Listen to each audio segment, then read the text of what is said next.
All right, that's like my 9th Zoom call today, and it's exhausting. These calls, while they're great to see people face to face, they can be mentally draining. We're going to talk about why Zoom calls are mentally draining and how you can really shake things up and make yourself 60% more creative. Let's go.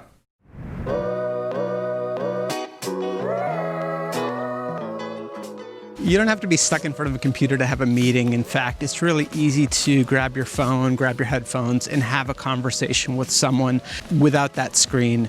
I've been doing walking meetings for years, and they're fantastic for a number of reasons. First of all, not the bugs. Great for your health, great for your body, great for your mind, get out with nature, all that good, healthy stuff. But it's also great for your creativity. There's a study out of Stanford that says that you're 60% more creative when you're walking. And that's not just walking through the woods or walking down the street. It can even be on a treadmill. Let's face it, most meetings suck. And they suck even before the pandemic, but they especially suck right now. I mean, being trapped in a series of Zoom calls isn't a lot of fun. While I like the camera, I like being able to see people's facial expressions, what they're thinking about, and what their day-to-day looks like, it can be exhausting. You're constantly looking at their facial expressions. You're trying to look at yourself in the screen to see if you look like an idiot. And your brain's not used to it. It's constantly looking at people's lips, it's looking at facial expressions, it's looking for those natural social cues to turn and have that side conversation. Did you hear what he said? Oh my God. I know, that's ridiculous. You see that? What's he wearing? How about that local sports team? I know. And you don't get that side conversation on a meeting. It's talking heads over and over and over again. And that can get a little old. Just getting up, getting your body moving, changing your scenery, changing your perspective has a huge impact on everything you think, everything that's going on in your brain, and your perspective on the world in general.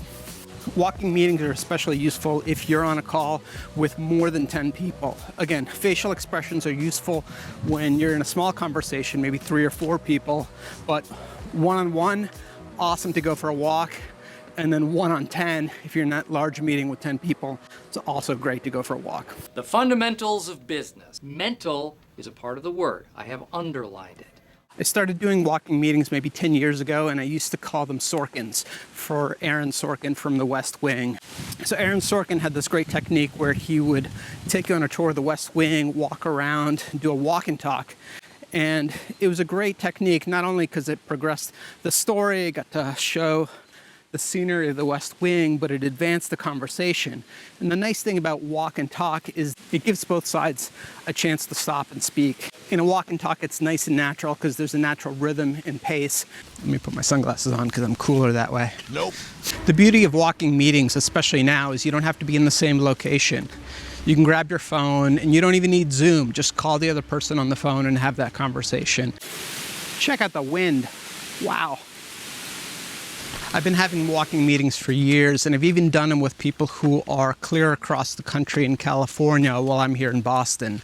And it's fantastic. You can really listen to the other person. You're both experiencing the outdoors, and you're really connecting and listening to each other much better than you might be when you're in front of a Zoom. It puts us into a different mental perspective. It allows us to speak, to listen, to be heard, and honestly, to have a little bit of fun. And isn't that what it's all about? Walk and talks are a great way to mix things up. They brighten the day, make you more energized, make you more creative, and they're probably good for you, or something like that. Oftentimes meetings suck, and if you can make your meetings and your day just a little bit better, why shouldn't you? I'm Greg Raiz. I'm off to my next meeting. I talk about entrepreneurship, design, and technology. I'll see you on the next one.